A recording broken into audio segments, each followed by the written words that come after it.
ज्योति जी मंगल में मंगलाचरण का पाठ करें।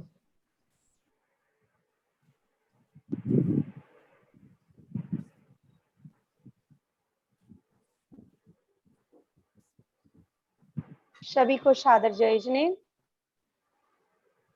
श्रीमन्नाम्र सुरा सुरेंद्र मुकुटा प्रोद्योतरत्नप्रभा भासापाद नखेन्द्रवा तवचना ओदिन्द्रवासायना ये सर्वे जन सिद्ध सुनुगता ते पाठिका साधवा स्तुतया योगी जनेस्य पंच गुरुवा कुर्वन्तु ते मंगलम कुर्वन्तु ते मंगलम। बोलिए पंच परमेष्ठी भगवान की जय।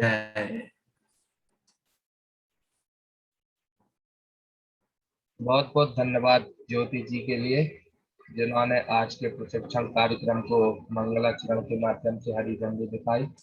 मैं अब आगे के कार्यक्रम के लिए पुष्कर सर को आमंत्रित करूंगा, वो आए और आगे के प्रशिक्षण सत्र को गति प्रदान करें। आदरणीय पुष्कर सर। बहुत बहुत धन्यवाद संकित जी। सबसे पहले तो वंदन करता हूं मां सरस्वती को, जेएसएस के सभी पदाधिकारी और मेरे सारे दोस्त, आप सबको वंदन के साथ आप सबका अभिवादन करता हूं।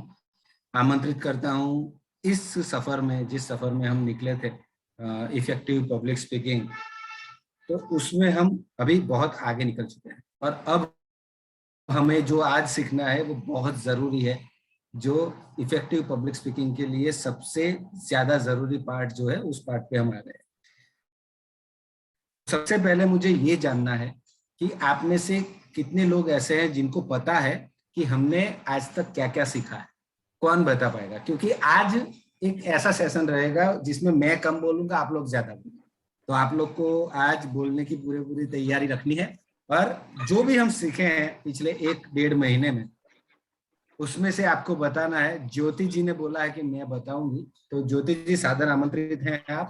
आप बताइए हमने क्या क्या सीखा है, और जो कुछ भी उनमें रह जाता है वो दूसरा कोई भी बता सकता है। शोभा जी है, नेहा जी हैं, कोई भी बता सकता है। ज्योति जी आपको सादर आमंत्रित करता हूं मैं।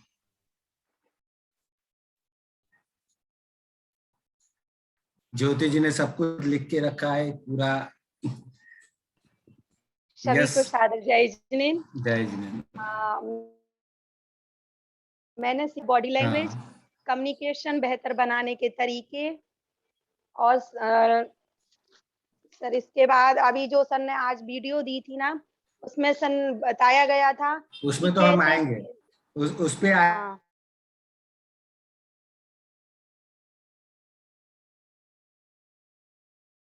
बॉडी लैंग्वेज में सीखा है कि हमें शारीरिक हाव भाव कैसे करने चाहिए।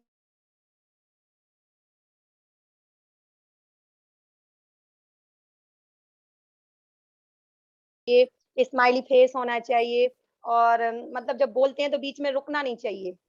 हमें ये नहीं सोचना चाहिए कि सामने वाला गलत सुन रहा है, हम जो बोल रहे हैं वो सही है। ये हमें कॉन्फिडेंस होना चाहिए। और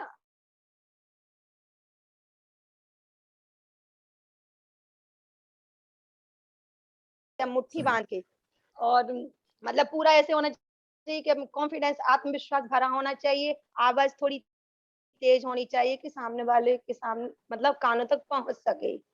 और जब हम स्पीच को बोलें तो हमें मतलब उसके बारे में पूरी जानकारी होनी चाहिए, विषय के बारे में कि हम क्या बोलना चाह रहे हैं, विषय में क्या क्या दिया गया है, ये सब सारी जानकारी हमें होनी चाहिए। बहुत ही बढ़िया, बहुत ही बढ़िया, आपने बहुत कुछ बता दिया। मुझे ये जानना है कि सबसे पहले हमने क्या सीखा था जब पहली बार हम मिले थे। नेहा जी, सादर आमंत्रित हैं आप। हाँ, सभी के लिए सादर जय जिनेन्द्र। सबसे पहले हमने सर सीखा था स्पीकिंग से लाभ, मतलब अगर हम एंकरिंग पब्लिक स्पीकिंग से हमें क्या क्या लाभ होने वाले हैं, तो उसमें रहा आत्मविश्वास, अवसर और आश्वस्त करने का कौशल और एक अलग पहचान। तो सबसे पहली बात ये वाली चीज हमने सीखी। फिर था पब्लिक स्पीकिंग का डर।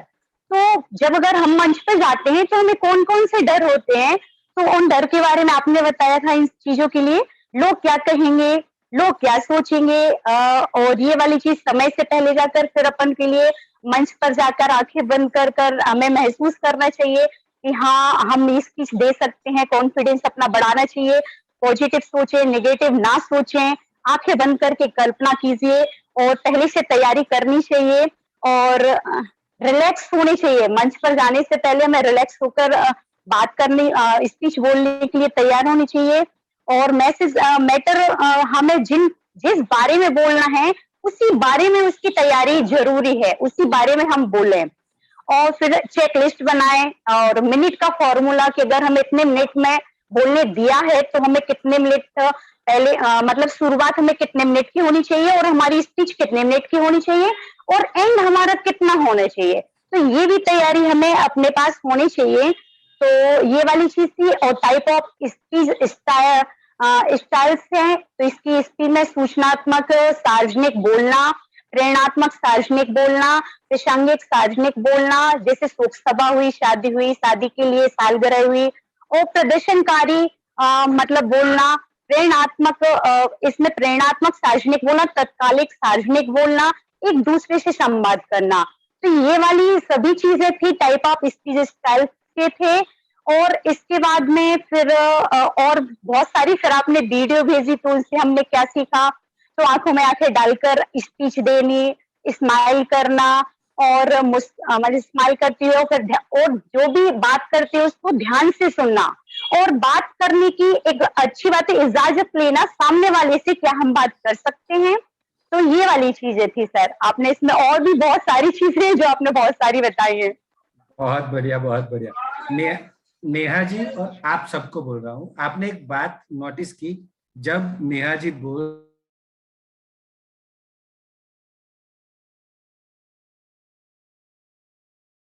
पर जब वो बोल रहे थे ना, तब उनका आई कांटेक्ट, उनका बॉडी लैंग्वेज और उनका हैंड मूवमेंट्स, उनको पता नहीं था कि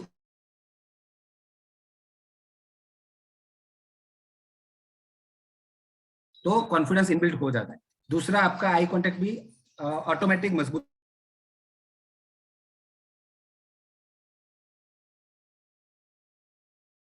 लगे कि सुनने वाले बहुत अच्छी तरह से सुन रहे हैं और आप जो बोल रहे हैं बहुत अच्छी तरीके से डिलीवर हो रहा है, तो आपके हैंड मूवमेंट्स भी अपने आप खुलेंगे।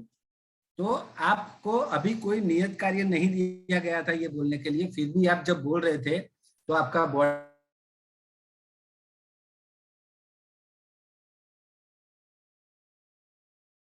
था कि पहले दिन से आपको जो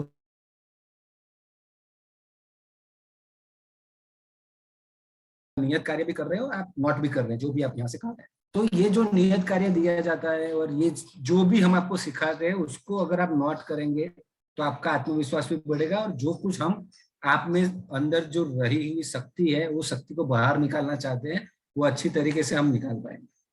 तो बहुत जोरदार तालियां नेहा जी के लिए, बहुत ही बढ़िया। ज्योति जी और नेहा जी, आप दोनों ने बहुत ही अच्छा यहाँ बताया है कि हमने क्या सीखा। और कोई बताना चाहेगा कि हमने क्या सीखा? रिपीट नहीं करना है इन दोनों ने जो बताया, उसके अलावा। हाँ, शोभा जी का हाथ ऊपर हो चुका है, तो सादर आमंत्रित हैं शोभा जी, आप भी आइए और बताइए। सर, जब हम किसी से बात करते हैं तो हमें उसकी बात ये से मुंह की तरफ नहीं देखना चाहिए कि वो कम बात खत्म कर रहा, मैं आगे बोलना शुरू करूं। इससे सामने वाला ये सोचने लगता है कि क्या करूं, मैं बात करूं या आगे बढ़ाऊं कि नहीं बढ़ाऊं। कभी भी हथेली को क्रॉस नहीं करना चाहिए, हाथों को फोल्ड नहीं करना चाहिए, जेबों में हाथ डाल के खड़े नहीं होना चाहिए, एकदम अहंकार में भी ऊपर देखते हुए ऐसे, या कि मतलब पैर को आगे पीछे करके, ये सब चीजें नहीं होना चाहिए। इससे क्या होता है, सामने वाले का कॉन्फिडेंस तो ठीक है, अपना भी ये लगता है कि आपका कॉन्फिडेंस लूज हो रहा है, इसलिए आप दूसरे को भी वो महसूस कराना चाह रहे हैं। इन सब चीजों का हमें विशेष ध्यान रखना चाहिए। बहुत बढ़िया शोभा जी, बहुत बढ़िया। तो हमें ये तो पता चल गया कि हमें क्या करना है और क्या नहीं करना है, और आप वीडियोस भी बहुत ही बेहतरीन बना रहे हैं, और पहले दिन से जो भी सिखाया गया सब कुछ आप लोगों ने सीखा है। जिन लोगों ने नोट नहीं किया था वो लोग भी, उन्होंने भी आज नोट कर लिया होगा जब ये तीनों बोले। तो और किसी को कोई क्वेश्चन हो अब तक जो सीखा है उसके बारे में तो अभी बता दो, क्योंकि अब हम ऐसे लेवल पे जा रहे हैं कि जहां अब तक जो सीखा है ना वो सब आपको पता होना चाहिए, तो ही आप ये नए लेवल पे जब हम जा रहे हैं उसे आसानी से सीख पाएंगे। कोई क्वेश्चन है किसी का? अगर नहीं है तो मेरे लिए बहुत अच्छी बात है, अगर है तो भी मेरे लिए बहुत अच्छी बात है कि आप सीखने की उत्कंठा दिखा रहे हैं। अगर किसी का हो चैट बॉक्स में लिख सकता है, तो वो क्वेश्चन का अभी सॉल्यूशन आ जाए तो आगे हमें ज्यादा मजा आएगा।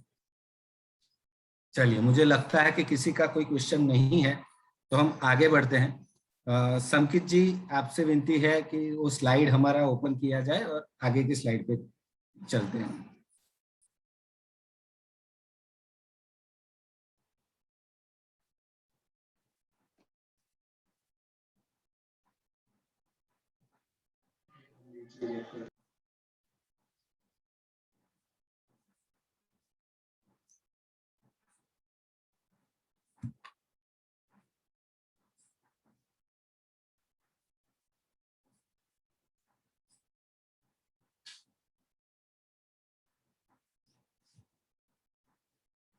हाँ सर, आसन वाली स्लाइड पे, इससे नेक्स्ट। हाँ तो दोस्तों, हर बार मैं बोलता हूँ आसन के बारे में, बहुत जरूरी है ये चीज। आप में से कोई भी ऐसा है जिन्होंने अपने आसन का नाम नहीं रखा या आसन पे आप विराजमान नहीं होते, कहीं पे भी बैठ के आप ये सत्र ज्वाइन कर लेते हैं, ऐसा कोई भी है तो चैट बॉक्स में डालिए। अगर आपने आसन का नाम रखा है तो वेल एंड गुड, नहीं रखा है तो चैट बॉक्स में डालिए, तो मैं जानना चाहता हूँ कि कहाँ क्या प्रॉब्लम है। जय जिनेन्द्र रुचि जी, आपने भी आसन रखा है ना? आप सबको आसन रखने का क्यों जरूरत है वो भी मैं बताना चाहूंगा एक बार फिर, क्योंकि अगर आपने कोई आसन रखा है, उसका नाम रखा है, तो उसके साथ आपका कम्युनिकेशन भी होना शुरू हो जाता है, एक फेलोशिप बढ़ जाती है, एक संबंध हो जाता है उस आसन के साथ। उसका नाम भी आपने रखा है तो आपको लगेगा कि कोई है जिससे मैं बात कर सकता हूँ, और उसके ऊपर बैठ के अभी अगर आप सत्र ज्वाइन कर रहे हैं तो क्या होगा कि वो आपको एनर्जी देगा, और उस एनर्जी से आपकी पूरी बॉडी में एनर्जी आएगी और आप बहुत ही बढ़िया तरीके से काम कर पाएंगे। रत्ना जी, पर 10 मिनट के बाद वापस आ जाना, ठीक है? चलिए, तो आसन बहुत जरूरी है। चलिए चलते हैं नेक्स्ट स्लाइड पे। यस, सांतला जी ने भी लक्ष्य नाम रखा है। नेक्स्ट स्लाइड पे जाते हैं सर संकित जी, नेक्स्ट स्लाइड कीजिए प्लीज। ओके। हाँ, तो मेरे सारे शिक्षक मित्र, मैंने आप लोगों को 2 वीडियोस भेजे हैं, ठीक है? उन 2 वीडियोस में आपने क्या सीखा? मेरे बहुत सारे ऐसे दोस्त भी हैं जो पूरा वीडियो के बारे में, दोनों वीडियो के बारे में एक ही वीडियो में बता सकते हैं, पर आप सबको विनती है जिन जिनको मैं चांस दूं उनको सिर्फ 3 बातें बतानी है पहले वीडियो के बारे में, 3 बातें बता दी है दूसरे वीडियो के बारे में, क्योंकि सबको चांस मिल सके, ठीक है? कौन बताना चाहेगा? कमेंट बॉक्स में डालिए। ज्योति जी सादर आमंत्रित है। ज्योति जी, सबसे पहले आप आइए। सभी को जय जिनेन्द्र। पहली वीडियो थी heart touching teachers day performance, मतलब टीचर्स डे की परफॉर्मेंस पर थी। उसमें था कि स्पीच चल रही थी जो IIT खड़गपुर से थी, एक स्टूडेंट दे रहा था टीचर्स डे पर। तो वो जब स्पीच दे रहा था तो उसने बोला था कि सबसे पहला पॉइंट है सच बोलना, मतलब हमें सच बोलना। टीचर्स डे पे जब बच्चों को दिया जाता है तो वो टीचर के बारे में सच ही बोलता है। नंबर 2, डरना नहीं था, मतलब डर के नहीं बोला, मतलब डरना नहीं है बोलते समय। और तीसरा था, उसने बोला था कि जब मैडम से पहली बार मिले थे तो मतलब मैडम ही हमारी दूसरी गुरु थी, मम्मी के बाद दूसरी गुरु हमारी मैम ही थी। और बस यही सर। तो हमें कॉन्फिडेंस, मतलब कि जब वो बोल रहा था कि जब मैम मिली तो उसको बहुत खुशी हुई, और जब उसके बाद सर मिले ना तो वो बहुत घबरा गया था, क्योंकि पापा के बाद सर ही हैं दूसरे गुरु। धन्यवाद। धन्यवाद। हमें पहले वीडियो में जो है ना आपने बताया, बहुत ही बढ़िया बताया।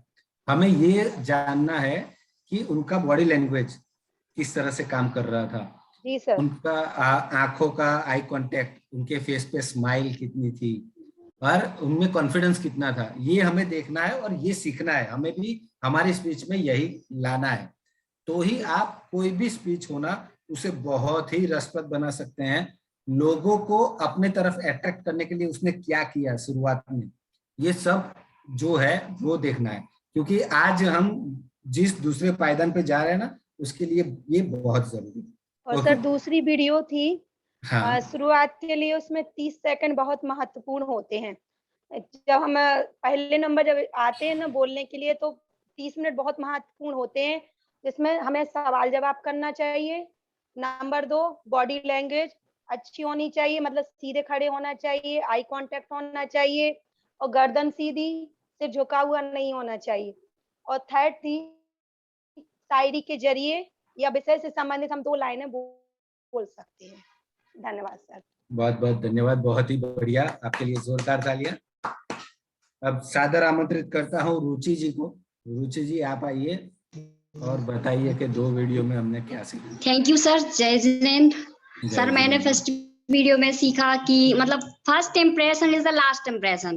मतलब जो हमारा पहला कहना चाहिए, जो हमारी पहली जो शुरुआत होती है, प्रस्तुति होती है, वो अगर बहुत अच्छी रही तो सुनने वाला ऑटोमेटिक आपके साथ आकर्षित होगा, सुनने के लिए मतलब उत्सुक रहेगा कि अब आगे क्या होगा, आगे क्या होगा। तो इस तरीके से आपका वॉइस बंद हो चुका है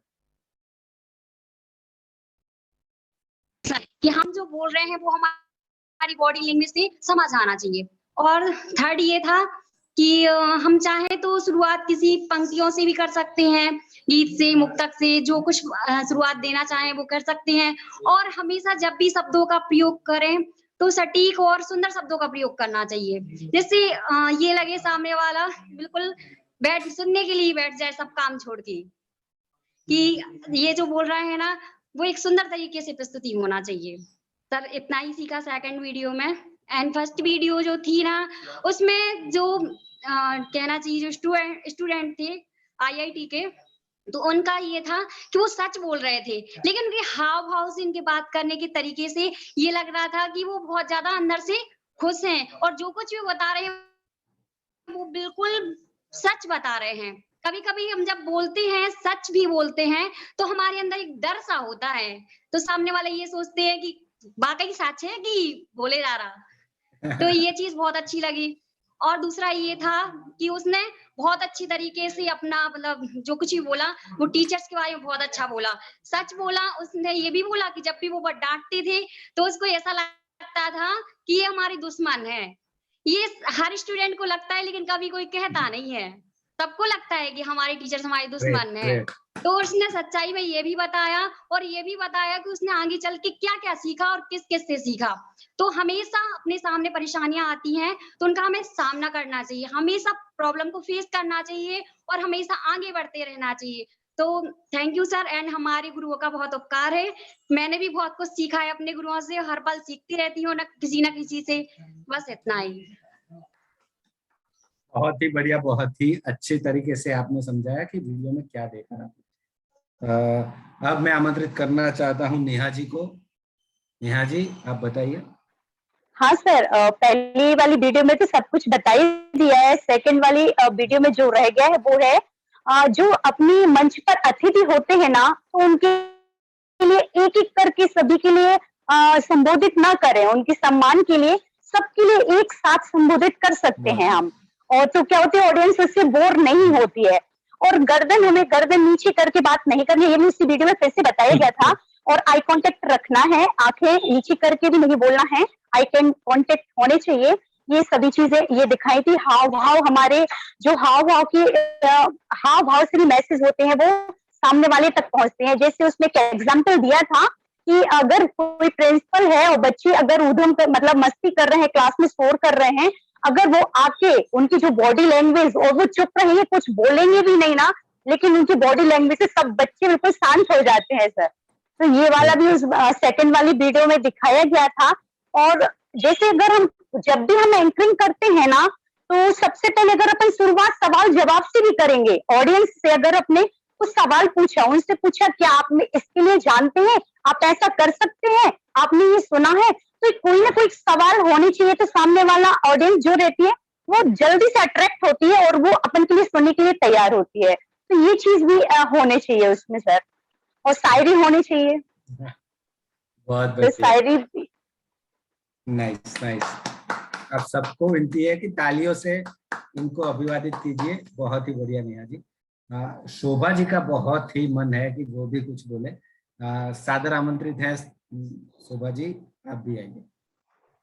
सर फर्स्ट वीडियो में उसकी अपनी अनुभूति थी जो बिल्कुल सरल सहज भाषा में थी, उसमें कहीं कोई लाग लपेट नहीं थी, कोई बनावट नहीं थी। वास्तव में उस बच्चे को उस समय माँ बाप दुश्मन से लगते होंगे जब वो जबरदस्ती ले जा रहे, नहीं जाना चाह रहा, और जब वो टीचर से जुड़ जाता है फिर उसे टीचर ही सब कुछ लगती है। तो वो सब उसकी अपनापन कैसे कैसे वो गुजर के आए, बड़ी क्लासों में आया तो बड़े टीचर कैसे लगे कि मिलना सर बाहर देख लूंगा, कभी क्रोध में तो कभी ये भी लगा कि सब कुछ मतलब टीचर पूरे जमाने में उसकी तारीफ सुना के आया अपने बच्चे की गर्भ में। ये खुशी भी उसको बहुत अच्छी लगी कि देखो आप ही हमारे लिए ऐसे माता पिता भी बने और आप ही हमारे लिए सबसे बड़े दुश्मन भी बने।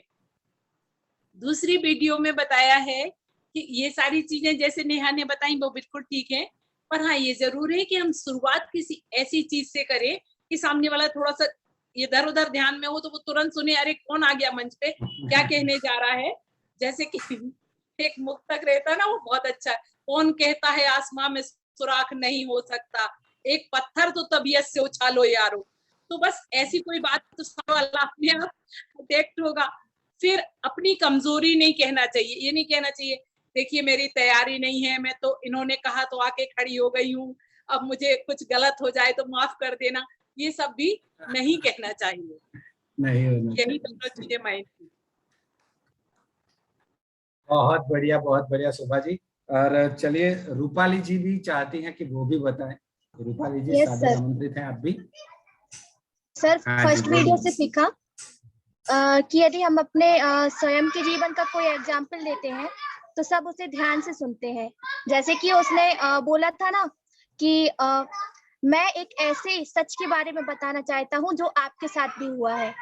जब हम ऐसी कोई चीज बताते हैं ना तो जो सामने वाला होता है तो उसकी ना आंखों में वो चीज दिखने लगती है कि हाँ मेरे साथ भी वो हुआ था, मैंने भी इसको किया है, ये रियलिटी है।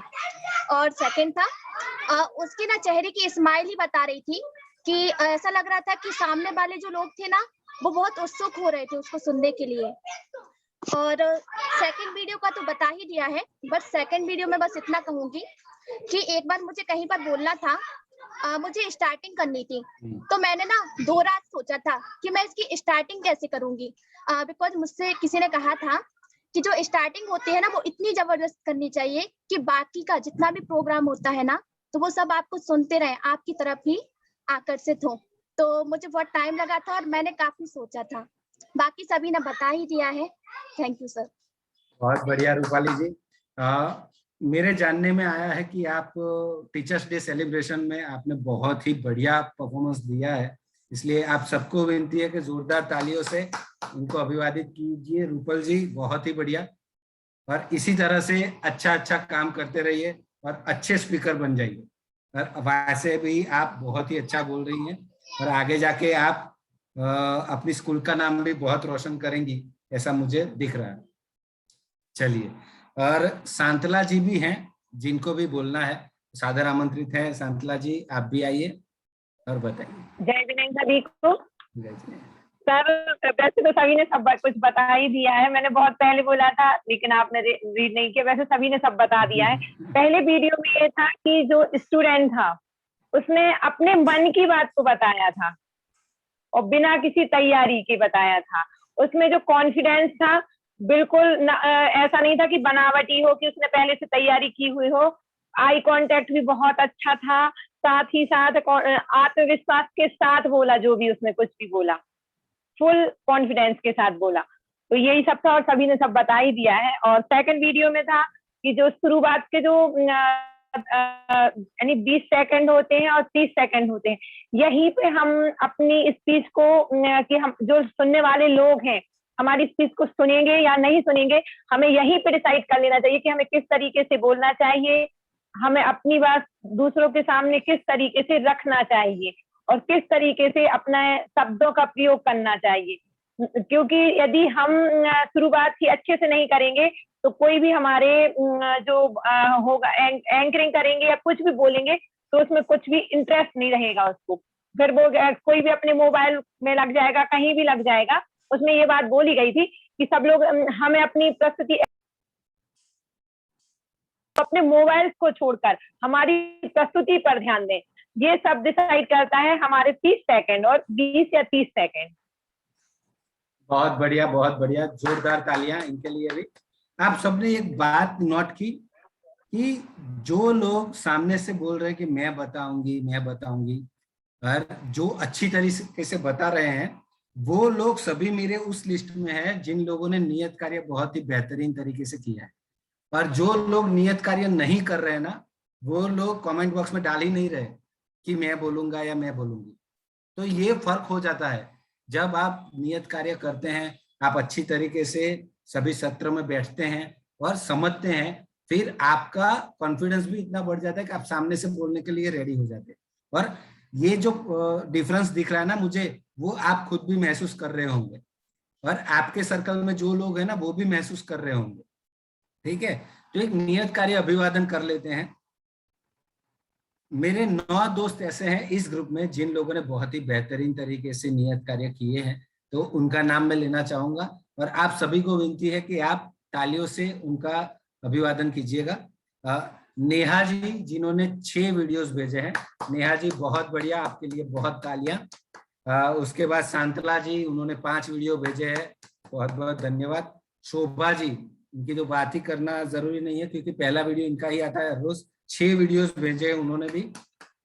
अनिल जी, इन्होंने भी बहुत ही अच्छी तरीके से काम करना शुरू किया, उनकी परफॉर्मेंस में दिखता भी है। अगर आप अनिल जी के वीडियोस देखेंगे तो आपको पता चलेगा कि कितना फर्क हुआ है।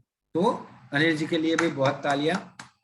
प्रियंका जी जिन्होंने 2 वीडियोस भेजे थे, हमारे तनुज जी हैं जिन्होंने 2 वीडियोस भेजे हैं, ज्योति जैन जी जिन्होंने 5 वीडियोस भेजे हैं, इन सबके लिए जोरदार तालियां। रागिनी जी इन्होंने भी 5 वीडियोस भेजे हैं और रूपाली जी इन्होंने भी 3 वीडियोस भेजे, तो जोरदार तालियां इन सबके लिए। सर मैंने 6 वीडियो भेजे हैं। कौन बोला? मैंने वीडियो में दिख नहीं रहा है यहाँ पे। सर मैं ज्योति बोल रही हूँ, मैंने हाँ। 6 दिन का नियत कार्य किया है सर।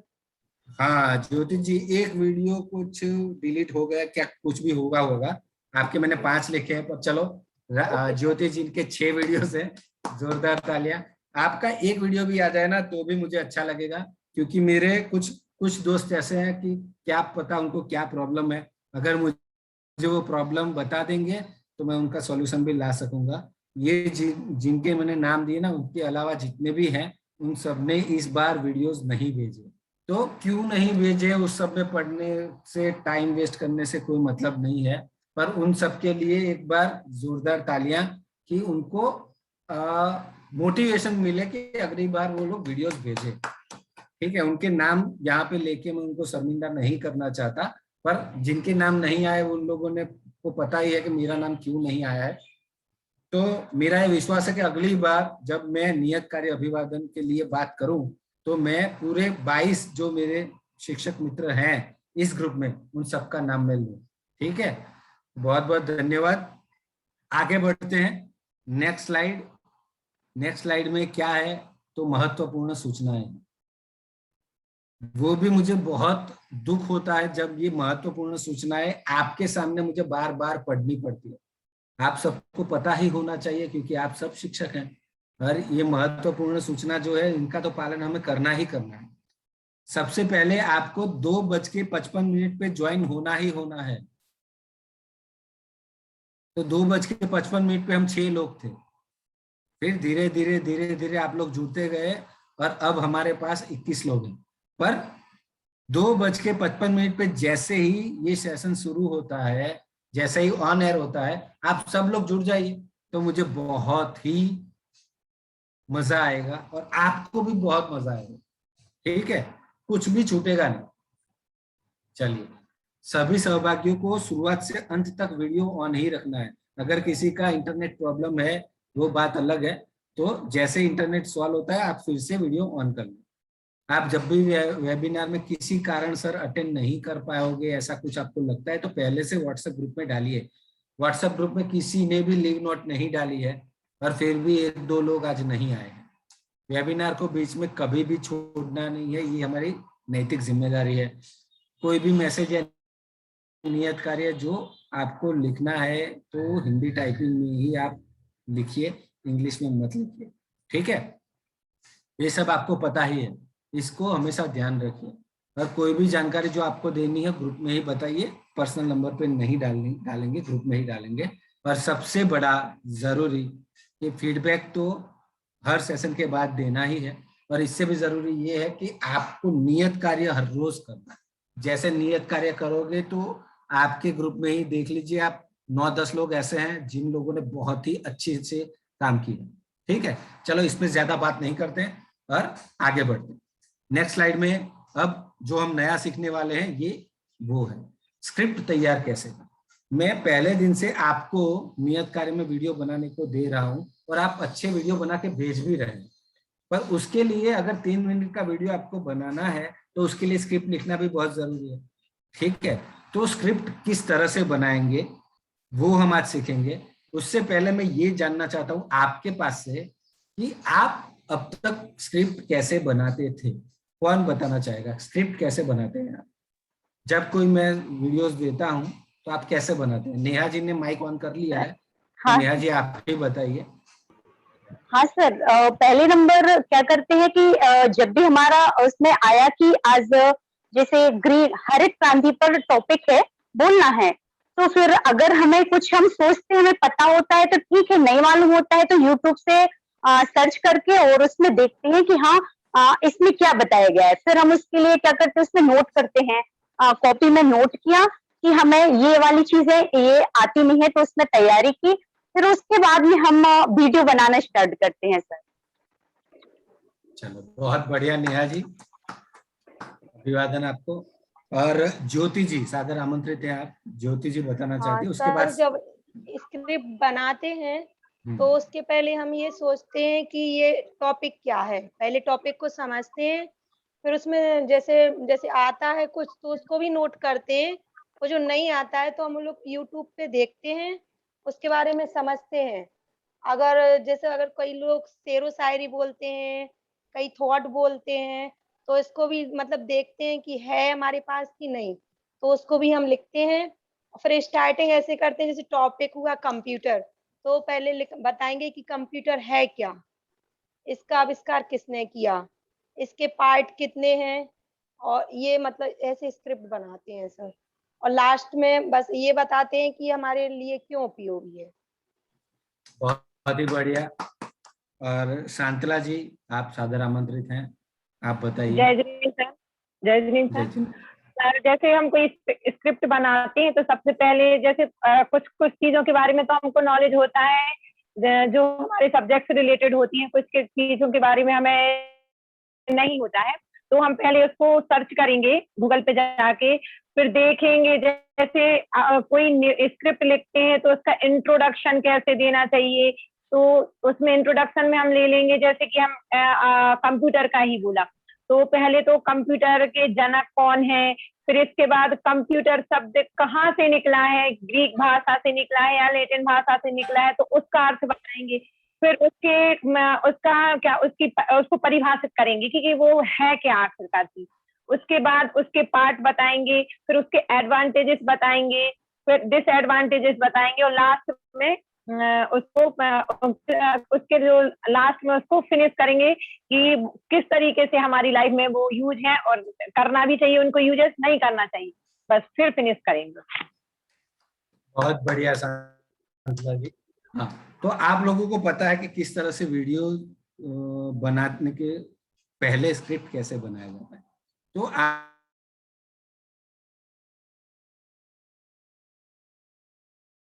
बना रहे हैं ना वो हमारे ग्रुप के लिए बना, ठीक है। पर आने वाले समय में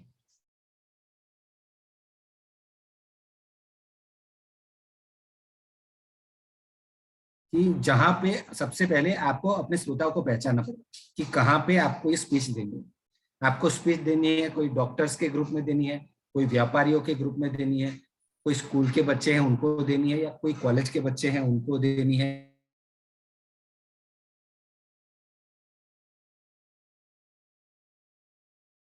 तो आपके श्रोताओं को आपको पहचानना पड़ेगा। जैसे आपके श्रोता हैं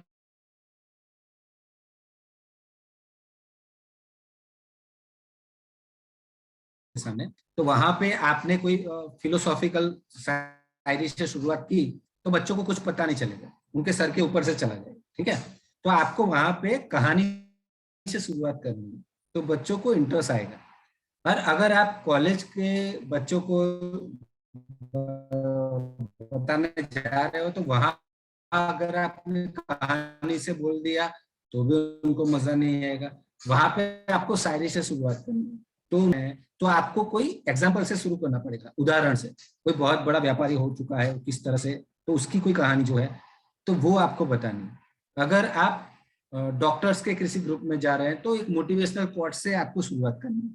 ठीक है, तो जैसे आपके श्रोता है उस तरह से आपको स्क्रिप्ट बनानी चाहिए। सबसे पहली ये बात, श्रोताओं को कैसे पहचान, तो सबसे पहले आपके जो भी ऑर्गेनाइजर हैं जिन्होंने आपको बुलाया है उनसे पूछ लीजिए कि भैया कैसे श्रोता आने वाले। ठीक है, कभी कभी ऐसा भी होता है कि 200-500 लोग आने वाले हो तो उसमें बहुत सारे डॉक्टर्स भी होंगे, कुछ इंजीनियर्स होंगे, कुछ पुलिस वाले भी होंगे, कुछ व्यापारी संगठन के लोग होंगे, कुछ फैमिली वाले भी होंगे। तो ये सब अगर मिक्स ऑडियंस है तो किस तरह से शुरुआत करनी है ये भी आपको सीखना बहुत जरूरी है। मुझे बहुत खुशी है कि आप सब नोट कर रहे हैं, नोट कीजिए, बहुत जरूरी है। ठीक है, तो सबसे पहले अपनी ऑडियंस को पहचानिए, know your audience, then complete your script. उसके बाद आप अपनी स्क्रिप्ट बनाना शुरू करेंगे। सबसे ज्यादा ध्यान देने की चीज ये 3 है कि शुरुआत कैसे करें, उसमें बीच में विगत क्या आनी चाहिए और अंत कैसे करें। ठीक है, तो ये 3 चीज कैसे करें वो हम डिटेल में आज सीखने वाले हैं। तो नेक्स्ट स्लाइड में हम जाते हैं, वहां पे आपको आइडिया आएगा कि किस तरह से काम करेंगे। ये एक फोटो आ चुका है, जिन जिनको भूख लगी है वो लोग ये सैंडविच खा सकते हैं, आपके स्क्रीन पे दिख रही होगी। ये सैंडविच इसलिए मैंने रखा है यहाँ पे क्योंकि ये हमारा पूरा स्क्रिप्ट है। ठीक है, ये जो ऊपर का स्लाइड है, ठीक है, उस लगते हैं ब्रेड को, ऊपर का जो ब्रेड है वो है हमारा शुरुआत, नीचे का जो ब्रेड है वो है हमारा अंत, और बीच का जो मसाला है वो है हमारा जो भी हमने विषय दिया है आपको उसका विषय वस्तु, यानी कि क्या बोलना है आपका वो डेटा। ठीक है, चलिए, सैंडविच किस किस को पसंद है पहले तो ग्रुप में वो डालिए, कमेंट बॉक्स में डालिए। ज्योति जी कमेंट बॉक्स में ऐसा डालिए, हाँ मुझे पसंद है। मुझे भी तो पता चले कि मेरे 21 दोस्त हैं अभी, उनमें से किन किन लोगों को सैंडविच ज्यादा पसंद है। किसी का भी मैसेज नहीं आया, धीरे धीरे सब कर रहे हैं। ज्योति जी का आया, शांतला जी का आया, बस 2 लोगों को पसंद है। जिनको पसंद होगा उनको मैं ये सैंडविच खिलाने वाला हूँ जब मैं आऊंगा वहां पे। चलो, आकृति जी को तो पसंद ही नहीं है, चलिए कोई बात नहीं।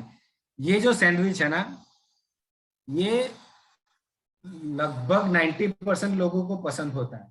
तो फास्ट फूड किसी ने त्यागा है, नेहा जी ने त्याग दिया है तो वो बात अलग है, पर सबको पसंद होती है। पर इसमें से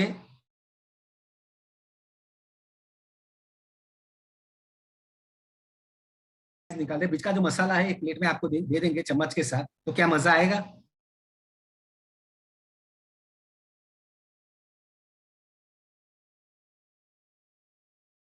स्लाइस और नीचे का स्लाइस नहीं दिया जाएगा तो क्या मजा आएगा, नहीं आएगा। बहुत बढ़िया, चलिए मान लीजिए कि बीच का सारा मसाला निकाल दिया और सिर्फ ऊपर का ब्रेड और नीचे का ब्रेड ये दोनों आपको दिए, तो मजा आएगा।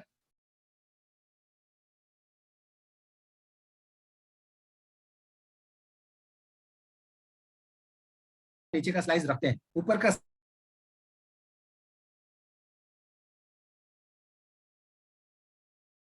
नीचे का ब्रेड रखते हैं और नीचे का निकाल लेते हैं, ऊपर का रखते हैं। अब अभी मजा नहीं आएगा। मजा तभी आएगा जब ये तीनों चीज होंगी, ठीक है। तो ऊपर का स्लाइड वो हमारा ही शुरुआत है स्क्रिप्ट की, नीचे का स्लाइड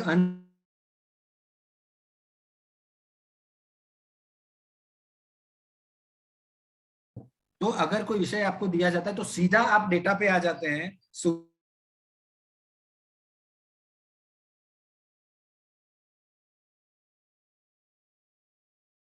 तो मजा नहीं आएगा सामने वाले।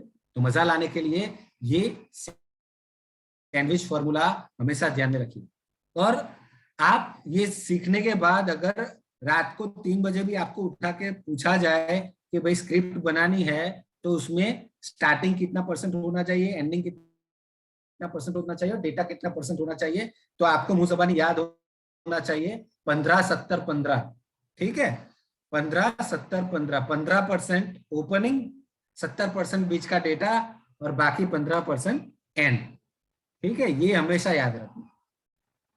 अगर आपको मैंने वीडियो बनाने को दिया है 2 मिनट का, मान लीजिए, तो 2 मिनट में कितने सेकंड होते हैं, चैट बॉक्स में डालिए फटाफट। 2 मिनट में कितने सेकंड होते हैं?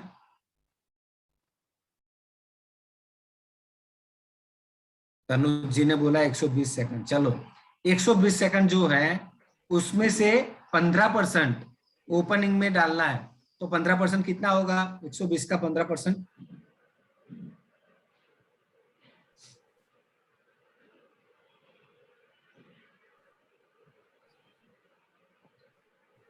120 सेकंड का 15% कितना होगा शोभा जी?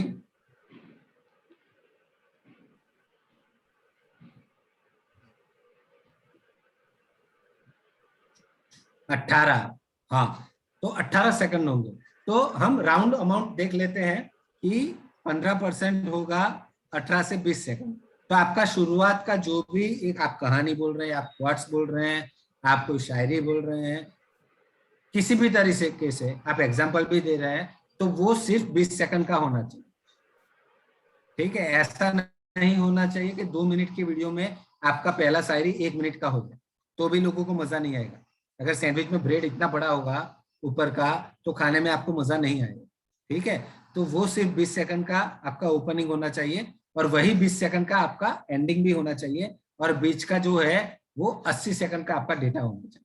अगर इस तरह से आपने अपनी स्क्रिप्ट बनाई तो लोग जब सैंडविच खाते हैं तब उनको जो मजा आता है वही मजा आपकी स्क्रिप्ट सुनने में उनको आएगा और आपको बताने में भी उतना ही मजा आएगा, ठीक है।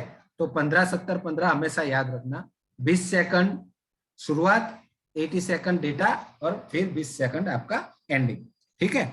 चलिए आगे बढ़ते हैं। सैंडविच फॉर्मूला हमेशा याद रखना। नेक्स्ट स्लाइड में हम सीखेंगे, एक तो ये जो डेटा है ना वो कहां से इकट्ठा करना है। आप लोगों ने तो बताया ही है, फिर भी मैंने आपके बताने से पहले लिख के रखा है। ये सब 2 सोर्स होते हैं, एक इंटरनल सोर्स, एक एक्सटर्नल सोर्स, ठीक है। एक आंतरिक स्रोत, एक बाहरी स्रोत।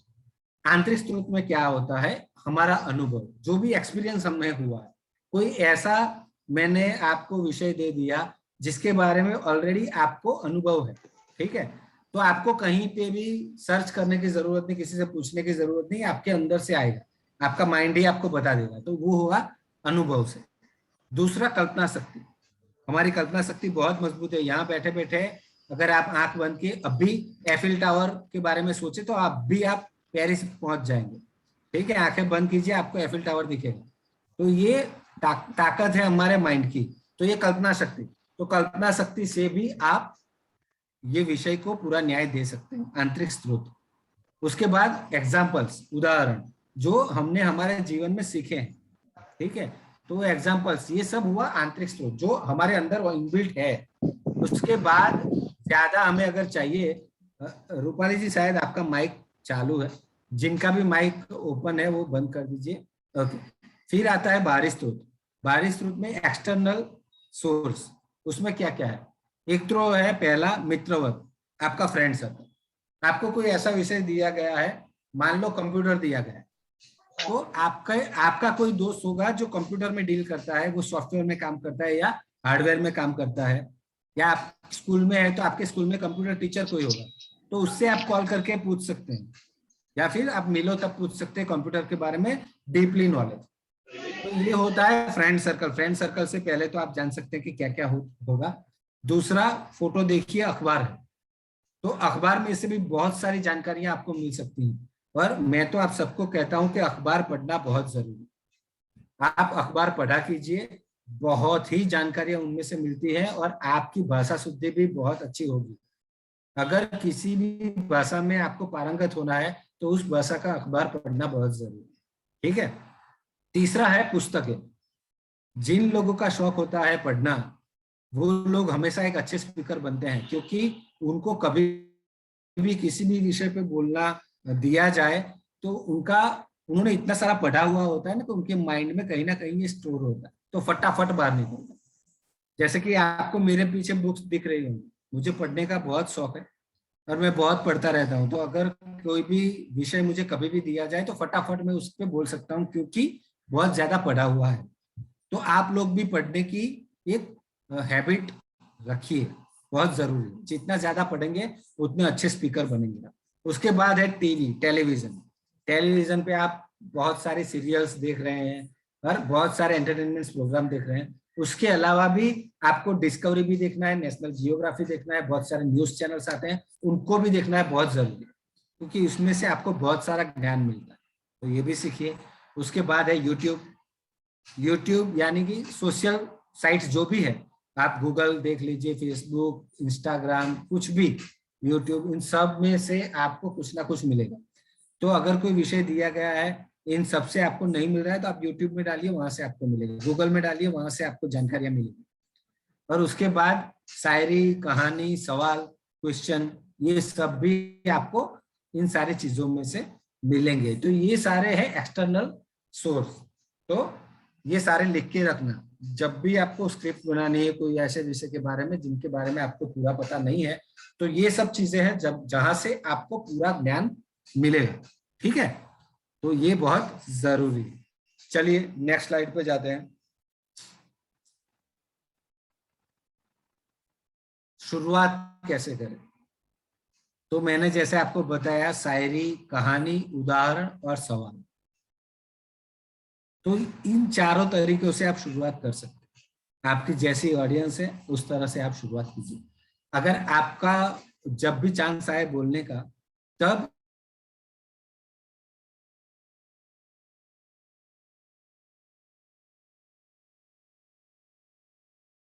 आपको तो आप वहां क्वेश्चन से शुरुआत कीजिए। जाके पहले ही ऑडियंस को क्वेश्चन दे दीजिए, जिससे क्या होगा, सब लोग मोबाइल साइड में रख के बातें करना छोड़ के सीधा आपके ऊपर ध्यान देना शुरू कर। क्यों? क्योंकि आपने ऐसा सवाल पूछ लिया जिस सवाल ने उनको अंदर से झंझोड़ दिया। आप ऐसा सवाल पूछ सकते हैं कि क्या आप सबको ऐसा लगता है कि हम भारत को फिर से जगत गुरु बना सकते हैं? ऐसा आपने पूछ लिया तो उन सबके माइंड में क्लिक हो जाएगा कि फिर से बना सकते हैं, इसका मतलब ये हुआ कि भारत जगत गुरु था, ठीक है। तो ये वो लोग अंदर अंदर बात करना छोड़ देंगे, मोबाइल छोड़ देंगे और सीधा आपके ऊपर ध्यान चला जाएगा कि अब ये क्या बोलने वाले हैं या क्या बोलने वाली हैं। तो आपको ऑडियंस का अट्रैक्शन मिल जाएगा। दूसरा, जहां भी जा रहे हैं ऑडियंस को आप अपनी गिरफ्त में ले लीजिए। किस तरह से ले सकते हैं? एक उनके साथ अपना किसी भी तरीके से फेलोशिप बढ़ाएंगे। किस तरह से बढ़ाएंगे? तो सबसे पहले आप ध्यान रखिए कि कहाँ पे आप बोल रहे हैं। आप अपने राज्य में बोल रहे हैं, अपने जिले में बोल रहे हैं, अपने खुद के शहर में बोल रहे हैं, या कोई ऐसे शहर में बोल रहे हैं जहां पे आपके मामा का घर है, या आपकी मौसी का घर है, या आपके चाचा का घर है। तो आप वहां पे ऐसे बोल सकते हैं कि आपके शहर में आके मुझे ऐसा नहीं लगा कि मैं बाहर कहीं पे आया हूँ, मुझे ऐसा ही लग रहा है कि मैं मेरे घर पे हूँ, क्योंकि आप ही के शहर में मेरे मामा भी रहते हैं, मैं बहुत बार यहाँ आ चुका हूँ, मुझे लग रहा है कि मैं मामा के घर पे आया हूँ, तो मैं तो आपका ही हूँ। इस तरह से आप कहोगे तो उन सबके माइंड में ये चीज आ जाएगी कि ये तो हमारा बच्चा, ये शहर उसके मामा का है, यानी कि उसकी माँ जो है हमारे शहर की बेटी है, तो हमारी शहर की बेटी का बच्चा है, तो ये हमारा बच्चा होगा। तो बहुत ध्यान से वो सुनेंगे। ठीक है, वैसे फेलोशिप बना दीजिए। आपने हमारे प्रधानमंत्री जी को सुना होगा, वो जहां भी जाते हैं ना वहां पे उस शहर के बारे में कुछ ना कुछ ज्वाइन कर लेते कि मैंने यहाँ पे 2 साल काम किया है, मैंने आपके शहर में मैंने स्कूटर चलाया है, साइकिल चलाई है, कुछ भी ऐसा बोल देंगे जहां से पब्लिक को ऐसा लगेगा कि ये तो हमारे ही हैं। तो इस तरह से एक फेलोशिप बनाना बहुत जरूरी है। तो ये भी आप कर सकते हैं, आप एग्जाम्पल्स दे सकते हैं, आप कहानी बता सकते हैं, आप शायरी बता सकते हैं, ठीक है। फिर उसके अलावा भाषा, आपकी जो भाषा है वही भाषा उन लोगों की है, तो आप उससे भी अपना फेलोशिप वहां पे कर सकते हैं, ठीक है। तो कुछ भी ऐसा जहां पे जा रहे हैं ना उसके बारे में ऐसा जान लीजिए कि भैया यहाँ से यहाँ से यहाँ से ये कुछ ना कुछ हमारा ज्वाइंट हो रहा है, मैच हो रहा है, उसके बारे में बात करके सबका अट्रैक्शन अपने बारे में अपनी तरफ खींच सकते हैं, ठीक है। तो ये हमेशा याद रखना। और वो मैंने पहले ही बता दिया कि अगर कॉलेज में जा रहे हैं या कोई यंगस्टर का ग्रुप है वहां जा रहे हैं तो शायरी से शुरुआत कीजिए, छोटे बच्चे हैं तो कहानियों से शुरुआत कीजिए, कोई हमसे सीनियर लोग हैं तो उदाहरण से शुरुआत कीजिए, और ऐसा लग रहा है कि सबका ध्यान यहाँ पे नहीं है तो सवाल से शुरुआत कीजिए। पर शुरुआत इन चारों में से अगर किसी तरह से की है तो लोगों का अट्रैक्शन 100% आपको मिलेगा और ये हमें चाहिए। अगर अट्रैक्शन नहीं मिला तो हम अच्छी तरीके से काम नहीं कर पाए, ठीक है। क्योंकि क्या होगा कि आप बहुत ही बढ़िया बोल रहे हैं पर ऑडियंस आपको नहीं सुन रही है, तो आपके अंदर ऑटोमेटिक क्या होगा, आपका जो भी अभी मोटिवेशन है ना वो लो होता जाएगा, आपका कॉन्फिडेंस लो होता जाएगा और आप अच्छी तरीके से नहीं बोल पाएंगे। पर आपको कॉन्फिडेंस बिल्ड करने के लिए उन लोगों को अपनी गिरफ्त में लेना पड़ेगा, ठीक है। चलो, हमने देख लिया शुरुआत कैसे करें, आगे की स्लाइड पे जाते हैं। ये सब लिखना बहुत जरूरी है। नेक्स्ट स्लाइड में हम ये सीखेंगे कि अंत कैसे करें।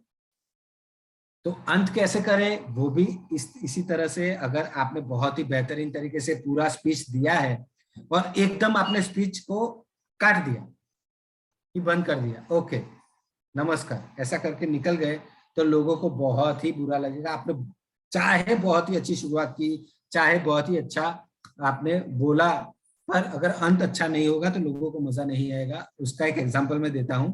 आप सब फिल्में देखते हैं, ठीक है।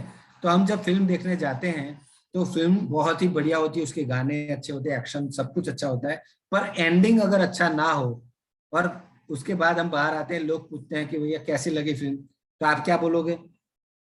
अंत में मजा नहीं आया, एंडिंग बिगाड़ दिया इन्होंने, हैप्पी एंडिंग नहीं किया। सबको हैप्पी एंडिंग बहुत ही पसंद है, क्योंकि हम जो भी बोल रहे हैं ना सब अपने आप को उससे जोड़ लेते हैं, और आखिर में अगर हैप्पी एंडिंग हो जाए तो वो खुशी खुशी घर जाते हैं और जो भी हमने कहा है उनके दिल तक पहुंचता है। पर एंडिंग अगर हैप्पी नहीं होगा तो उनके माइंड में जो भी हमने पहले डाला है ना सब कुछ निकल जाएगा, कोई जरूरी ही नहीं। तो अंत हमेशा अच्छा होना चाहिए। अंत में आप शायरी भी बोल सकते हैं, कोई प्रेरक उदाहरण यानी मोटिवेशनल कोट्स बोल सकते हैं, एक एग्जाम्पल अच्छा दे सकते हैं, ठीक है। तो अंत भी आपको बहुत ही बेहतरीन तरीके से करना है। और बीच में डेटा तो मैंने आपको बता दिया कहाँ कहाँ से आपको लेना है। तो प्रेरक उदाहरण दीजिए, शायरी बोलिए और एक हैप्पी एंडिंग हर एक स्पीच को दीजिए, ठीक है। तो आज से हम जो भी नियत कार्य देंगे वो आपको 3 मिनट का वीडियो बनाना है। उसमें 15% आपको शुरुआत रखनी है, 15% एंडिंग रखना है, और बीच में 70% आपको रखना है डेटा, ठीक है। तो इसी तरीके से अब आपका वीडियो आना चाहिए। ऐसा नहीं कि वो सैंडविच का ऊपर का स्लाइस नहीं है, सिर्फ नीचे का स्लाइस है और मसाला है, या सिर्फ मसाला है या सिर्फ दोनों अकेले स्लाइस है, ऐसा आपका वीडियो नहीं होना चाहिए। कौन कुछ बोलना चाहता है कोई? चलो, तो आपका जो स्पीच है ना वो पूरा सैंडविच एकदम कंप्लीट होना चाहिए, ठीक है। तो इस तरह से हम आगे काम करेंगे। किसी को कोई क्वेश्चन है? अब तक हम आगे बढ़े उससे पहले एक बार मैं पूछना चाहता हूँ, किसी को कोई क्वेश्चन है? चलो आगे बढ़ते हैं। उसमें है मुस्कुराओ, smile. People always like smile faces. अगर आपके फेस पे स्माइल है तो वो आपका ब्रह्मास्त्र है। आप किसी एक बंदे से बंदी से बात कर रहे हैं या फिर बहुत सारे लोगों से एक साथ बात कर रहे हैं, 10-15 लोग हैं या 10-15 हजार लोग हैं, आप अगर स्माइल कर लेते हैं वहीं पे आप 50% यानी 50% जंग जीत जाते हैं। लोगों को ऐसे फेस हमेशा पसंद आते हैं जो अपने फेस पे स्माइल रखते हैं, ठीक है। और कितना भी बढ़िया फेस हो, कितना भी अच्छा खूबसूरत फेस हो, पर उसके ऊपर अगर स्माइल नहीं होगी तो वो फेस से आप दुनिया को नहीं जीत सकते। तो फेस पे स्माइल होना बहुत जरूरी है। और मुझे बहुत खुशी है कि जो लोग वीडियोस भेजते हैं उन लोगों के फेस पे स्माइल मैं देखता हूं। और अभी वीडियो ऑन है आपका, तो अभी भी आपके फेस पे स्माइल आ गई है जब मैं ये बात कर रहा हूँ। तो मुझे आपके चेहरे बहुत खूबसूरत लगते हैं और मुझे बहुत मजा आता है जब आपके फेस पे स्माइल होती है। तो कीप स्माइलिंग, हमेशा मुस्कुराते रहो, ठीक है। और वीडियोस अब सैंडविच फॉर्मूला याद करके बनाते रहो, ठीक है। चलिए आगे बढ़ते हैं। नेक्स्ट स्लाइड में हम देखेंगे कि आवाज का लहजा। ये हम पहले भी सीख चुके हैं, पर आज फिर से एक बार कहना जरूरी लगता है मुझे, आवाज का लहजा, कि आपको जिस विषय के बारे में बोलना है उस विषय का जो मेन शब्द है वो जब जब आएगा उसके ऊपर आपको भार देना है, ठीक है। तो मान लो मैंने आपको विषय दिया भारत, हमारा देश, तो जब भी आप भारत के बारे में बात करोगे तो उस वाक्य में जब भी भारत आएगा तो उसके ऊपर आपको भार देना, ठीक है। ऐसा नहीं कि आप एक ही टोन में पूरा वाक्य बोल दें। आप ऐसा भी बोल सकते हैं कि दुनिया में भारत एक ऐसा देश है जो बिन सांप्रदायिक देश है, बहुत सारे धर्म के लोग भारत में रहते हैं। एक साथ मिलके अगर रहना है और किसी भी चिंता के को बात करके आपको रहना है तो ऐसा देश विश्व में एक ही है और वो है भारत। इस तरह से जब जब भारत आता है ना उसके ऊपर आप भार दीजिए, ठीक है। तो ये हो गया एक आवाज का लहजा। आपको आरो अवरो का भी ध्यान रखना है, आपका टोन भी ध्यान में रखना है। अगर जो लोग यहाँ पे नियत कार्य करते हैं, मैं कैसे उन लोगों को तालियों से अभिवादित करता हूँ, कितने अच्छे टोन से अभिवादन करता हूँ। अगर वही चीज जो लोग नियत कार्य नहीं करते उन लोगों का नाम देते वक्त मैं थोड़ा गुस्से में बोलूं तो क्या होगा? जो लोग नहीं करते वो तो नहीं करेंगे, पर जो लोग करते हैं ना वो भी बंद कर देंगे, ऐसा हो जाएगा। इसीलिए टोन हमेशा आपका इतना बेहतरीन होना चाहिए कि उस सामने वाले के दिलो दिमाग पे असर करे। तो एकदम सॉफ्टली, कामली और बहुत ही धीरे से आपको बोलना है। आप जब भी बोलते हैं आपको पोज भी लेना है। कुछ स्पीकर्स ऐसे भी होते हैं जो बहुत फास्ट फास्ट बोल जाते हैं, फटाफट। उनको ऐसा होता है कि जल्दी जल्दी मेरा स्पीच खत्म हो जाए तो मुझे शांति हो जाए, तो ऐसे फटाफट फटाफट 3 मिनट का स्पीच 1.5 मिनट में खत्म कर दो। तो इस तरह से फास्ट भी नहीं बोलना है, इस तरह से बोलना है कि आपके जो श्रोता है वो अच्छी तरीके से आपको सुन सके और आप जो बोल रहे हैं उनसे कनेक्ट कर, ठीक है। तो पोज लेते हुए एकदम धीरे से, अच्छे लहजे से, सॉफ्ट टोन से हमें बोलना है, ठीक है। तो ये हो गया आवाज का लहजा। चलिए आगे बढ़ते हैं, नेक्स्ट स्लाइड पे जाते हैं। ओके, अब जो मैंने पहले बोला था कि ये सेशन ऐसा है जिसमें हम ये सीखेंगे कि मैं ही हर बार बोलता हूं ये नहीं चाहिए मुझे, आप मेरे से ज्यादा आज बोलो, ठीक है। तो अब वापस से आपके बोलने की बारी आ चुकी है। जिनका भी चांस आए उन्हें सिर्फ 3 बातें बतानी है कि जो आप आज आपने सीखी है, क्योंकि सबको बोलना, ठीक है। तो ऐसी 3 बातें जो आज आपने सीखी है और जिस पर आप अमल करेंगे। तो सबसे पहले ज्योति जी, उसके बाद नेहा जी, और उसके बाद जो जो लोग बोलना चाहते हैं कमेंट बॉक्स में डालिएगा, मैं नाम लिखता रहूंगा, ठीक है। तो ज्योति जी सादर आमंत्रित है आप। जैसे कि सर ने बताया है कि स्क्रिप्ट कैसे लिखना है, शुरुआत कैसे करनी है, बीच में क्या रखना है और अंत में सैंडविच फॉर्मूला। तो सबसे पहले जैसे हम बच्चों के सामने अगर बोलते हैं तो हमें कहानी से स्टार्ट करना चाहिए बच्चे को। अगर जैसे बच्चा है तो वो शायरी तो समझेगा नहीं, तो उसको मैं कहानी के जरिए बोलना चाहिए। अगर हम उम्र के हैं तो शायरी बोल सकते हैं। और अगर जैसे बड़े लोग हैं तो उन्हें हम एग्जाम्पल दे के बोल सकते हैं, और जिनका मन यहाँ वहाँ भटक रहा है उनको हम सवाल जवाब से अपने स्टेज की साइड देखने के लिए प्रेरित कर सकते हैं।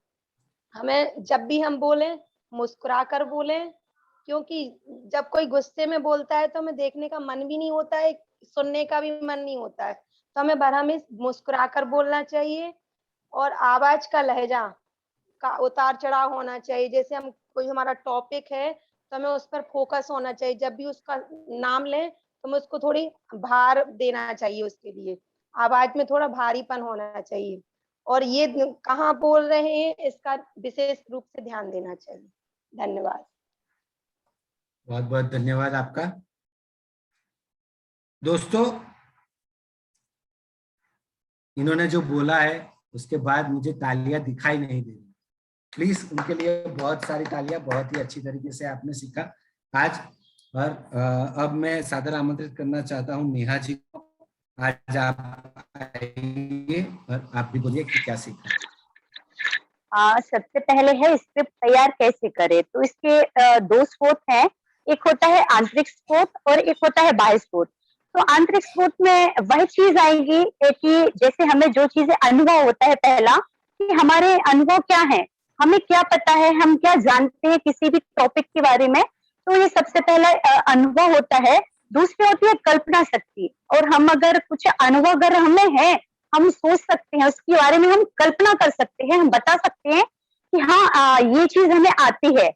और तीसरी होती है एग्जाम्पल। तो ये उदाहरण के जरिए भी हमारा ये आंतरिक स्रोत में आता है कि हम सामने वाले को अपनी बात समझा सकते हैं। और दूसरा टॉपिक है बाहरी स्रोत। तो बाहरी स्रोत में आता है मित्रगण, हमारे दोस्त होते हैं, कोई भी टॉपिक है जो हमें नहीं आ रहा है तो हम उनसे पूछ सकते हैं, उनसे समझ सकते हैं। और इसमें आते हैं, फिर दूसरी बात आती है पुस्तकें रहती हैं, न्यूज़पेपर रहते हैं, अगर हम इनको पढ़ेंगे तो हमें बहुत सारी जानकारियां एकत्रित होंगी और हम इसके लिए समझेंगे। तो दूसरा टॉपिक होता है पुस्तकें, न्यूज़पेपर। और तीसरा है टीवी। तो टीवी से भी बहुत सारी चीजें हमें सीखने को मिलती है, जैसे न्यूज आती है, नई नई खबरें, आज जो कुछ भी हुआ है तो वो रात में अपन बैठ के पूरी न्यूज देख सकते हैं। तो टीवी से भी हम बहुत सारी चीजें सीख सकते हैं। और दूसरा फिर चौथा आता है यूट्यूब। यूट्यूब से मैं कहूँ तो सब कुछ अभी तक जो चीज आपके लिए जो अपने टॉपिक दिए हैं, जो चीज बताया है, तो वो सभी चीजें हमने यूट्यूब से सर्च की, और जो मुझे आता था उससे भी हमने ये चीज करके ट्राई करके और हमने आपके सामने प्रस्तुत किया। और पांचवा है शायरी है, कहानी है और सवाल जवाब है। तो ये सवाल है, क्वेश्चन है, तो ये पांचों चीज आते हैं आंतरिक स्रोत और बाह्य स्रोत में। तो इन चीजों को हम अपनाकर अपने एंकरिंग करने के लिए बेहतर बन सकते हैं। और सैंडविच और भी सर बहुत सारी चीजें दूसरों को भी मौका देना चाहिए। नेहा जी बहुत बढ़िया, बेहतरीन। चलिए अनुज जी, आमंत्रित हैं आप। हाँ जी सर, नमस्ते। आवाज आ रही सर मेरी बराबर? हाँ जी, हाँ जी, हाँ सर। हाँ।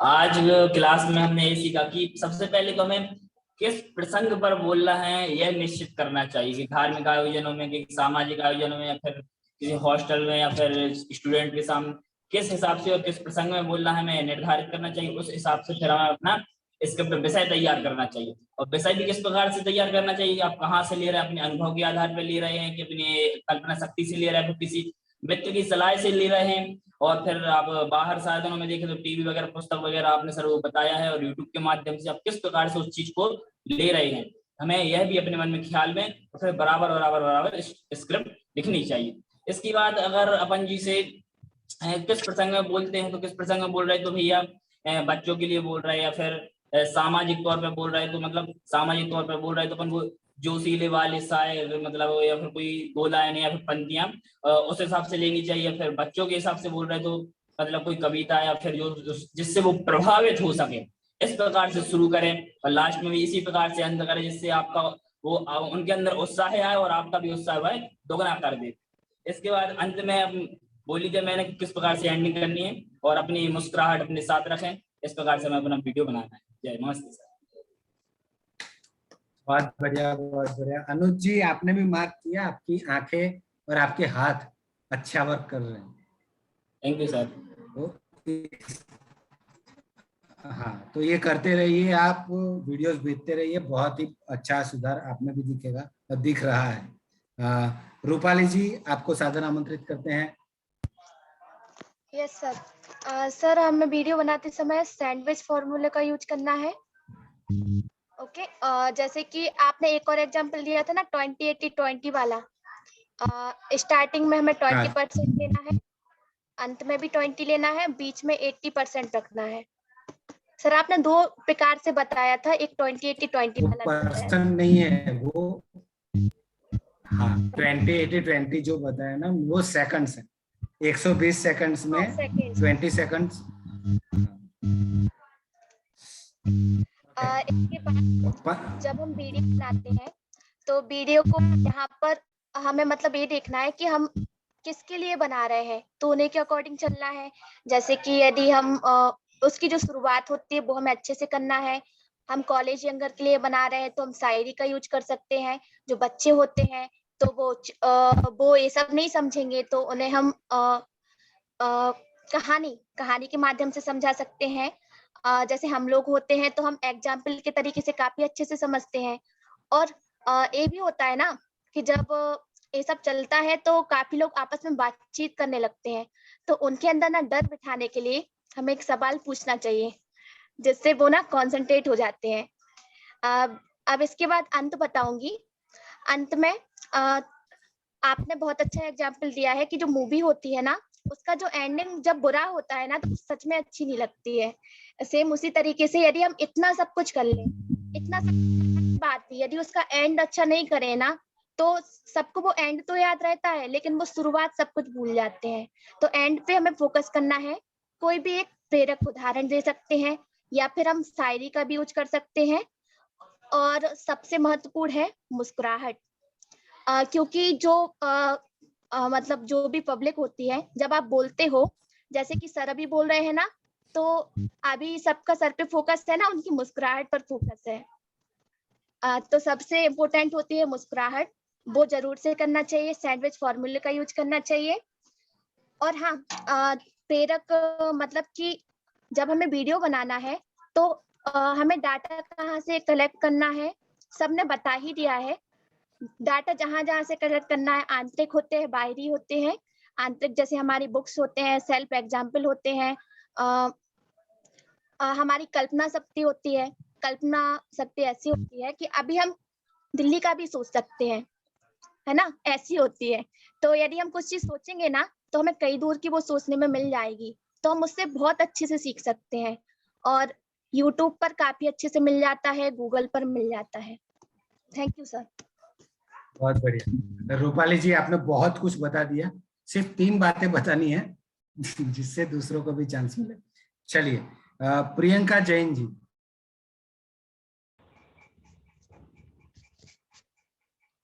जैन सर। सर, अभी जो आपने बताया है कि कौन कौन सी बात अमल करना है, उसमें फर्स्ट तो ये है कि जो हम लोग बोलेंगे उसमें सबसे पहले सैंडविच फॉर्मूला को ध्यान में रखेंगे। और सर, जब भी हम बोलने जा रहे हैं तो उस प्लेस के अकॉर्डिंग यहाँ किस किस तरह के पर्सन आए हैं तो उसके बारे में पूछ लेंगे कि कौन कौन आने वाला है, तो उसके अकॉर्डिंग तैयार करके बोल देंगे। और सबसे महत्वपूर्ण बात के इस्तेमाल रखेंगे फेस पे। Thank you sir.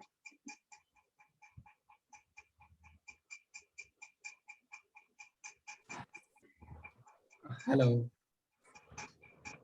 आवाज आ रही है मेरी? जी सर। हाँ, सादर आमंत्रित है प्रियंका जी, बोलिए। जय हिंद सर। जय जिनेंद्र।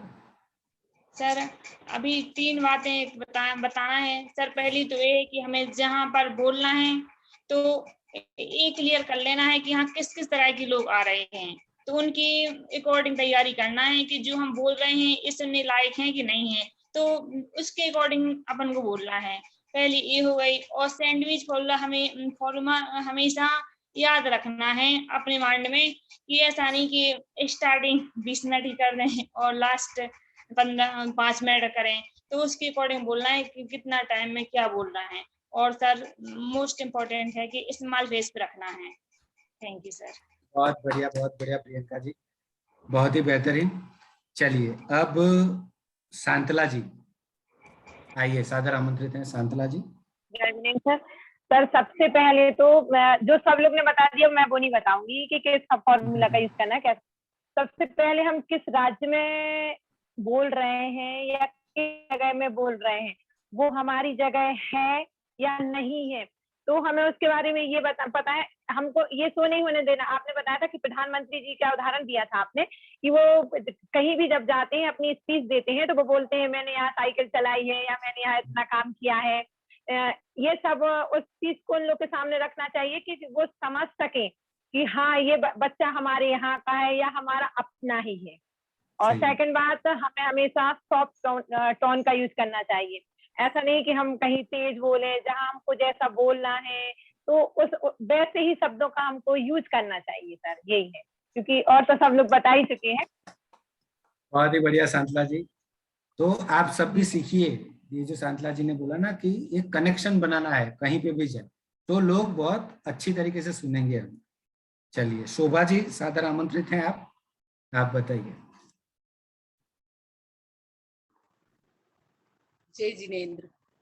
सर स्क्रिप्ट बनाने से पहले हमें ये भी देखना है कि हम किसी प्रसंग विशेष पे तो नहीं बोल रहे, किसी त्योहार का अवसर तो नहीं है। मान लीजिए हम दिवाली पे बोल रहे हैं और हम या बसंत पंचमी पे बोल रहे तो हमें माँ सरस्वती के बारे में बताना चाहिए। उस तरह की बसंत के मौसम में कैसा माहौल होता है, उस समय कैसे गीत गाए जाते, हमें मतलब समसामयिक चीजों को और प्रसंगों को भी उसमें अपनी स्क्रिप्ट में रखना चाहिए। और ये भी ध्यान रखना चाहिए कि हमारे पास मान लीजिए हम जल्दी में हमारे पास कोई सोर्स नहीं है तो जो हमने कभी कोई उदाहरण कहीं के हमारे पास दिमाग में पड़े, हमारे अनुभव में कि हम फला जगह गए थे वहां सामने वाला ऐसा बोला था, हम ये चीज यूज कर सकते, उसकी जगह उस तरह हम बोल सकते, मतलब उस चीज को भी हम अपनी तरफ शक्ति लगा के वैसा भी उस चीज की तैयारी से बोल सकते हैं। फिर हम अगर किसी मतलब भाषा क्षेत्रीय भाषा में गए हैं और हम उनकी भाषा में ही बोलेंगे तो उन्हें ज्यादा अपनापन लगेगा। मान लीजिए हम किसी बुंदेलखंडी में गए और खूब खड़ी भाषा में बात कर रहे हैं तो उसे हमसे थोड़ा अजनबीपन लगेगा और हम उससे जाके पूछेंगे काय भैया का वो कैसी परेशानी आई तुम्हारे ऊपर, ज्यादा दिक्कत है तो हम खड़े तो हैं तुम्हारे लाने, हम काय के लाने, हम तुम्हें काम आए। फिर वो सोचेगा अरे ये तो अपने ही बीच का व्यक्ति है, इससे हम अपने दिल का दर्द बता सकते। तो ये सारी चीजें होना चाहिए। और जिस तरह प्रारंभ 15%, लास्ट भी 15% और बीच में हमारे पास जो मसाला है वो 70% हो, उसे हम कर सकते।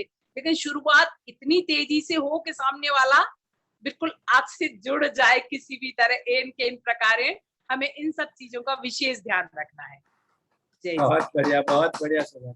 आप सबने मार्क किया जब ये शोभा जी बोल रही थी, उनके हैंड मूवमेंट्स, आई कॉन्टेक्ट, उनके ब्रदर भी बात कर रहे थे और उन कॉन्फिडेंस कितना ज्यादा बढ़ गया है। बहुत ही बढ़िया कर रही है शोभा जी। सचमुच आप जो सबसे पहले वीडियो बना के भेजते हैं ना, उसी का ये परिणाम है। और मुझे लगता है कि अब नेक्स्ट जो भी बड़ा कार्यक्रम आएगा ना, तो आपको अगर बोलने का मौका मिला तो आप पूरी महफिल लूट लेंगे, सब लोग आपकी बातें करेंगे, वाह क्या बात। चलिए सर ये आपकी देन है। धन्यवाद, बहुत तालियां शोभा जी के लिए। अब सादर आमंत्रित करता हूँ रागिनी जी को। रागिनी जी आप बताइए। जय जिनेंद्र सभी को। जय जिनेंद्र सर सभी बता ही चुके हैं कि क्या क्या करना है, हमें क्या करना है। सबसे पहले हमारी आवाज, जो आवाज होती है वो बहुत ही कोमल होनी चाहिए, सॉफ्ट होनी चाहिए तथा हमें बहुत ही धीरे से बोलना चाहिए। किसी भी शब्द को जोर जोर से या जल्दी में नहीं बोलना चाहिए, जिससे दूसरे व्यक्ति हमसे कनेक्ट हो सके तथा उन्हें हमारी बात समझ में आए। और हमेशा सकारात्मक ही बोलना चाहिए, अच्छी चीजों पर ज्यादा ध्यान देना चाहिए। और शुरुआत कैसे करनी है ये तो आप सभी लोग बता ही चुके हैं कि कहानी के माध्यम से भी कर सकते हैं, शायरी के माध्यम से भी कर सकते हैं। हम कोई ऐसा सवाल भी कर सकते हैं जो हास्यप्रद भी हो और सीरियस भी हो, जिससे कि सब लोग हमसे कनेक्ट हो सके और वो हमसे बात कर सके। बस, थैंक यू सर। बहुत बढ़िया रागिनी जी, बहुत बढ़िया। आपके भी वीडियो बहुत अच्छे आते हैं और आपको भी मैं धन्यवाद देना चाहता हूँ। बहुत ही ज्यादा परिवर्तन दिख रहा है और बहुत खुश हूँ मैं इसके बारे में। सर मैं एक बात पूछना चाहूंगी। हाँ जी सर जैसे हम लोग वीडियो बनाएंगे तो ऑडियंस किसको समझ के बनाना है, हम उम्र की बच्चे की क्या? सर ये बता। अब जो मैं नहीं सर यही क्वेश्चन हमारा भी था कि ऑडियंस क्या होनी चाहिए। मैं वही बात कर रहा हूँ कि जब मैं अब नियत कार्य आपको भेजूंगा ना, उसके साथ आपका ऑडियंस क्या है वो भी लिख के भेजूंगा, उस तरह से आपको बनाना है, ठीक है? Thank you sir. चलिए आगे आकृति जी सादर आमंत्रित हैं। आकृति जी आप बताएंगे। हेलो आकृति जैन जी।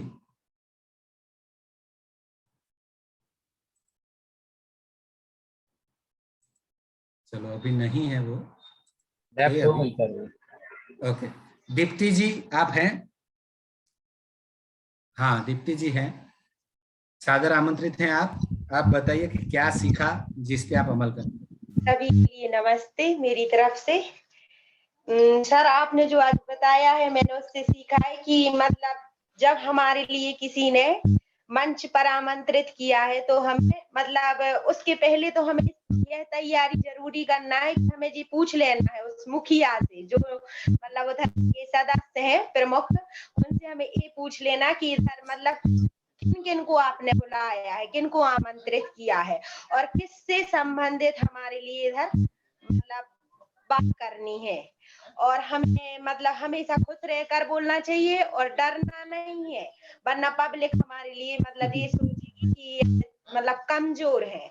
और हमेशा हमें अपनी बोली में मिठास रखनी होगी, क्योंकि हाथ में तो माइक रहेगा तो हम जोर से और चिल्लाएंगे तो सामने वाला ये सोचेगा कि बोली अच्छी नहीं है, लेकिन हमें हमेशा आराम से बोलना है क्योंकि हाथ में माइक है, वैसे ही सभी के कान तेज होते हैं। बस सर इतना ही। बहुत बढ़िया दीप्ति जी, बहुत बढ़िया, बहुत ही बेहतरीन। प्रियंका पटेरिया जी, प्रियंका जी हैं? नमस्ते सर। नमस्ते सर। नमस्ते नमस्ते, बोलिए बोलिए। मेरी आवाज आ रही है? हाँ जी हाँ जी आ रही है। मैंने इस वेबिनार से सीखा कि हमें स्टैंडर्ड फार्मूला को आजमाना चाहिए, जिसमें मैंने सीखा कि शुरुआत से अंत तक हमारे मुस्कान होनी चाहिए हमारे चेहरे पर, और आरोह हमारी आवाज में आरोह अवरोह होना चाहिए, और हमें ज्यादा फास्ट या ज्यादा स्लो भी नहीं बोलना चाहिए जिससे सुनने वाले ये लगे कि ज्यादा ही जल्दी जल्दी बोल रहे हैं। और हमें अगर अंत करना है तो बड़ी अंत भी जबरदस्त होना चाहिए, जैसे कोई पेनादा को धारण कर सकते हैं या फिर कोई शायरी भी बोल सकते हैं जिससे हमारा अंत बहुत ही अच्छा हो। Thank you so much. बहुत बढ़िया प्रियंका जी। चलिए चुमकी जी, चुमकी जी हैं?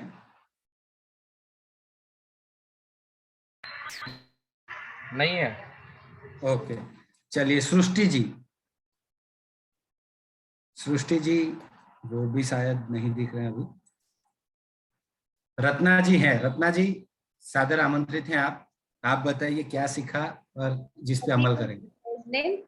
सर स्क्रिप्ट बनाने के लिए आज सबसे पहले सीखा कि शुरुआत कैसे करें, बीच में मैटर क्या होना चाहिए और अंत में क्या होना चाहिए। सैंडविच फॉर्मूला में हमने सीखा कि सबसे पहले शुरुआत में 15% बोलना है, बीच में 70% और अंत में 15% बोलना है। और जो भी हम स्क्रिप्ट में मैटर इकट्ठा करेंगे उसमें आंतरिक सोर्स और बाहरी सोर्स का प्रयोग करना है। और शुरुआत में जैसे शायरी, कहानी या उदाहरण के माध्यम से या फिर सवाल जवाब करके भी बता सकते हैं। और स्माइली फेस होना सबसे ज्यादा जरूरी है, यही लोगों को सबसे ज्यादा अट्रैक्ट करता है। Thank you sir. बहुत ही बेहतरीन रत्ना जी। आप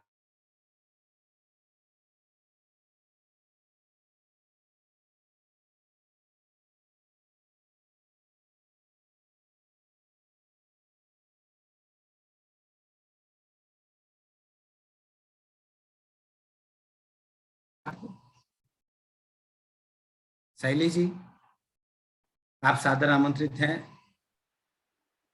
जय सभी को। सभी को मेरी आवाज आ रही है? यस।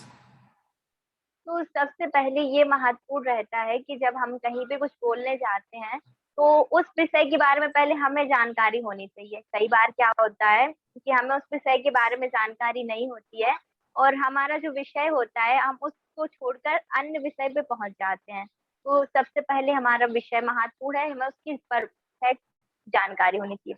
और दूसरी बात ये है, जो हम भाषा का प्रयोग कर रहे हैं वो एक प्रॉपर लैंग्वेज में हो। यदि हम हिंदी में बोलने वाले हैं तो हमारी पूरी लैंग्वेज हिंदी में होनी चाहिए, और इंग्लिश में बोलने वाले हैं तो पूरी इंग्लिश में होनी चाहिए, और बुंदेलखंडी में बोलने वाले हैं तो बुंदेलखंडी। यदि हम तीनों चीज को मिक्स करते हैं तो वो उसकी टोन अच्छी नहीं रहती है। और बाकी सब जो आज हमने सीखा वो सभी लोग बता ही चुके हैं। धन्यवाद। बहुत ही बेहतरीन शैली जी। आज सादर आमंत्रित करता हूँ तनुज जी को। तनुज जैन जी सताई से। नमस्ते सर, आप बताइए। नमस्ते सर। आज मैंने सीखा कि आपको स्पीच किन के सामने देनी है, स्कूल में, कॉलेज में या व्यापारी वर्ग में, और शुरुआत कैसे कर सकते हैं। शायरी के माध्यम से कर सकते हैं, बच्चे हैं तो कहानी के माध्यम से कर सकते हैं। अगर बहुत ही भीड़ भाड़ हो, हमारी आवाज नहीं सुन रहे कोई, तो हम प्रश्न पूछ के भी कर सकते हैं। और अंत भी सर उदाहरण देकर कर सकते हैं, शायरी के माध्यम से कर सकते हैं। और जिस टॉपिक पर बोलना है और उसमें हम किसी की भी मदद ले सकते हैं, जैसे मित्र की ले सकते हैं, टेलीविजन के माध्यम से भी, और यूट्यूब की भी ले सकते हैं। और सर बोलने के मतलब स्माइल होना चाहिए चेहरे पर। जब हम कुछ भी बोले तो स्माइल होना चाहिए। बहुत बढ़िया तनुज जी। और कोई है जिनका बोलना बाकी है? ऐसा कोई है अभी? मुझे लगता है सब लोगों ने बोल दिया है। चलिए अब आगे बढ़ते हैं। कोई सर, रह गया हो तो? एक टॉपिक, एक चीज रह गई सर। बोलिए नेहा। उसमें है जैसे आपने बताया था, जो मेन टॉपिक होता है ना, तो उस पर भार देने चाहिए। जैसे आपने बताया था भारत का, तो उस जैसे टॉपिक पर भार देना जरूरी होता है। तो ये वाली चीज रह गई थी सर। बहुत बढ़िया। ज्योति जी को भी कुछ बताना। ज्योति जी आमंत्रित है। सर, इस पर मैंने बोला था कि जब भी हमारा कोई टॉपिक है तो हमें जब हम वो शब्द बोलते हैं तो उस पर भार देना चाहिए। सही है। नेहा जी, ज्योति जी, शोभा जी, रत्ना जी, आप सब बहुत ही अच्छी तरीके से सुन रहे हैं, सीख रहे हैं। मुझे बहुत खुशी है। ऐसे ही हमेशा सीखते रहिए, मुस्कुराते रहिए। जो भी आपको नियत कार्य दिया गया है, सभी लोगों को विनती है नियत कार्य हर रोज भेजे। शैली जी, तनुज जी, प्रियंका पटेरिया जी, आपके वीडियोस कम आ रहे हैं, ये नहीं होना चाहिए। आपसे हमें बहुत उम्मीदें हैं। आप लोग को हाथ जोड़ के फिर से विनती करता हूँ कि नियत कार्य करना बहुत जरूरी है। और अब से जब मैं नियत कार्य कल से दूंगा, आपको विषय भी दूंगा और आपकी ऑडियंस क्या है ये भी बताऊंगा। तो आपको 15% ओपनिंग, 70% डेटा और 15% एंडिंग के साथ वीडियो बना के भेजना है। ठीक है, चलिए। तो बहुत बहुत धन्यवाद आप सभी का। आपने बहुत ही अच्छी तरीके से आज का सेशन किया है। सेशन के बाद आपको फीडबैक फॉर्म दिया जाएगा, वो अच्छी तरीके से भर के आप भेजना, तुरंत भेजना। और आगे की कार्यवाही के लिए मैं सादर आमंत्रित करता हूँ संकित जी को। संकित जी, आप आगे के कार्यक्रम को गति दें। हाँ जी, कोई बोल रहा है? मैं राशि।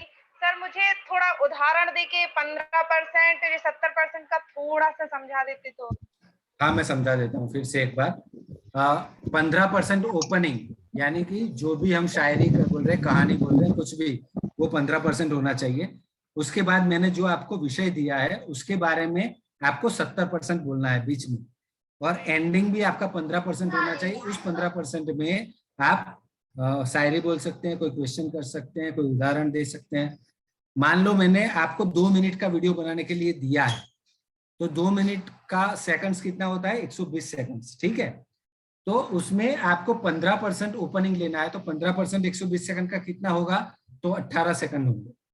तो आपको 18 से 20 सेकंड का ही ओपनिंग लेना है। अगर आप शायरी लेते हैं, कहानी लेते हैं, कोई सवाल लेते हैं, वो आपका 18 से 20 सेकंड में खत्म हो जाना चाहिए। और उसी तरह से आप जब एंडिंग करते हैं वो भी 15 से 20 सेकंड के अंदर खत्म हो जाना चाहिए। ये नहीं होना चाहिए कि 2 मिनट का आपको वीडियो बनाना है, उसमें 1 मिनट का तो आपने पहले कहानी ही बोल दिया, तो भी लोगों को मजा नहीं आएगा। तो आपको पहले 20 सेकंड का ही बोलना है, जो भी शुरुआत करनी है।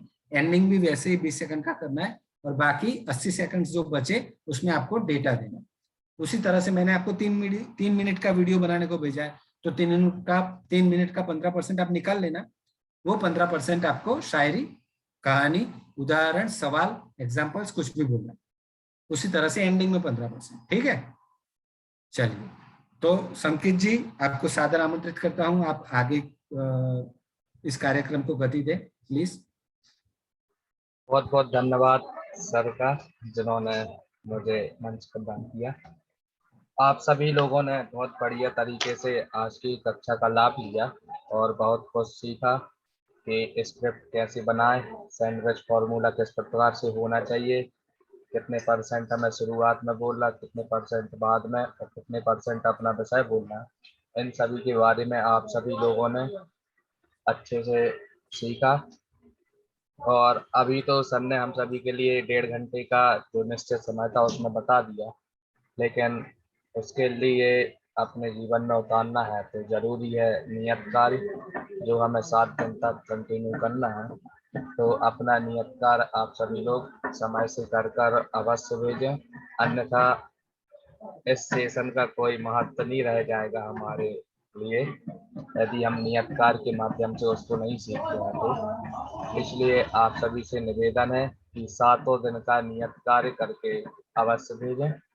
और ज्योति जी के बाद में शोभा जी हम सभी के बीच में जुड़ी थी, तो मैं उनसे निवेदन करूंगा आज का सत्र समाप्त हो उससे पूर्व वो मंगलमय मंगलाचरण का पाठ करेंगी। शोभा जी, मैं अपने स्क्रीन शेयर करता हूँ।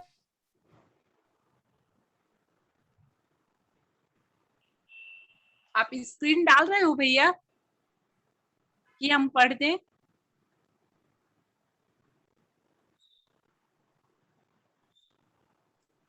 फैले प्रेम परस्पर जग में, मोह दूर ही रहा करे। अप्रिय कटुक कठोर शब्द नहीं, कोई मुख से कहा करे। बनकर सब युग वीर, हृदय से देश उन्नति रत रहा करे। वस्तु स्वरूप विचार खुशी से, सब दुख संकट सहा करे। सब दुख संकट सहा करे। बोलिए देवादिदेव 1008 श्री आदिनाथ भगवान की जय।